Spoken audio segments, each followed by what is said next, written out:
اصلاح کے لفافے میں لپیٹو اور دنیا کی کوئی بھی برائی کسی بھی سوشل میڈیا آؤٹلیٹ پر، کسی بھی ٹی وی چینل پر، کسی بھی سینما کی سکرین کی زینت بنا دو۔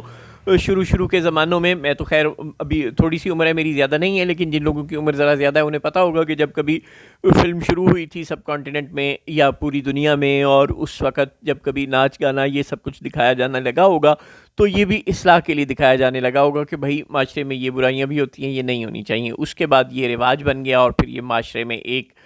اس کام نے ایک اعلیٰ مقام حاصل کر لیا۔ بین ہی چوری ڈاکہ اور بڑے بڑے جرائم جب ٹی وی چینلز پر، سینما سکرینز پر، سوشل میڈیا پر دکھائے جاتے ہیں تو یہ کہہ کر دکھائے جاتے ہیں کہ جناب ہم تو صرف اویئرنیس کے لیے، لوگوں کو تیار کرنے کے لیے کہ ایسے کرائمز بھی ہوتے ہیں، ان سے الرٹ رہیں اور لوگوں کی اصلاح کرنے کے لیے یہ دکھاتے ہیں۔ ہمارا مقصد ایسے شخص کو جو ان برے کاموں میں ملوث ہوتا ہے ایک ویلن کے طور پر دکھانا ہوتا ہے، اور اس کو تو برا بھلا کہہ رہے ہوتے ہیں ہم تو۔ اب یہی باتیں کرتے کرتے پھر ہم نے ہراسانی اور اس طرح کے موضوعات کو بھی ٹچ کرنا شروع کر دیا، ریپ تک کے موضوعات کو ٹچ کرنا شروع کر دیا، یہ کہہ کر کہ یہ ہم اصلاح کے لیے دکھا رہے ہیں۔ اب بات یہاں تک پہنچ گئی ہے کہ ہم ایک ہی سیکس کے لوگوں کی آپس میں غلط قسم کی جو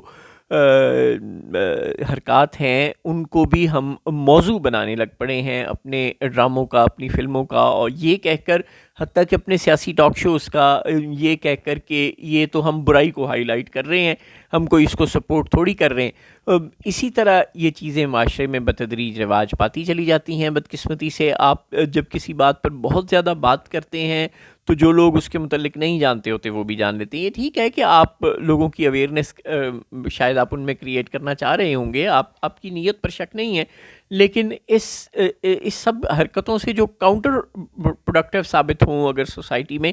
تو پھر اس کے کوئی چیکس اینڈ بیلنس، اس کو کچھ ٹھیک کرنے کا طریقہ، اگر آپ سوسائٹی کو ایجوکیٹ یا اویئر بھی کرنا چاہتے ہیں تو شاید اس کا کوئی بہتر طریقہ بھی ہو سکتا تھا۔ یہ جو ٹیلی ویژن ڈرامہ ہے، فلم ہے، یہ ویسے ہی نوجوانوں کو اپنی طرف اٹریکٹ کر لیتا ہے۔ ہم دیکھتے ہیں کہ گیمز کو دیکھ کر یہ پب جی وغیرہ کو بچے کس حد تک وائلنٹ ہو جاتے ہیں۔ یہ جو سکرین ہے جس پر گھومتی تصویریں آتی ہیں،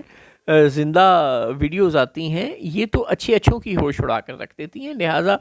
ہمیں تھوڑی سا محتاط رویہ اختیار کرنا چاہیے۔ کوئی اندھی تقلید کہ اگر ویسٹ میں یہ سب کچھ ہوتا ہے تو ہم نے بھی وہ سب کچھ اپنی سکرینز پر دکھانا ہے، یہ کوئی معقول جواز نہیں ہے۔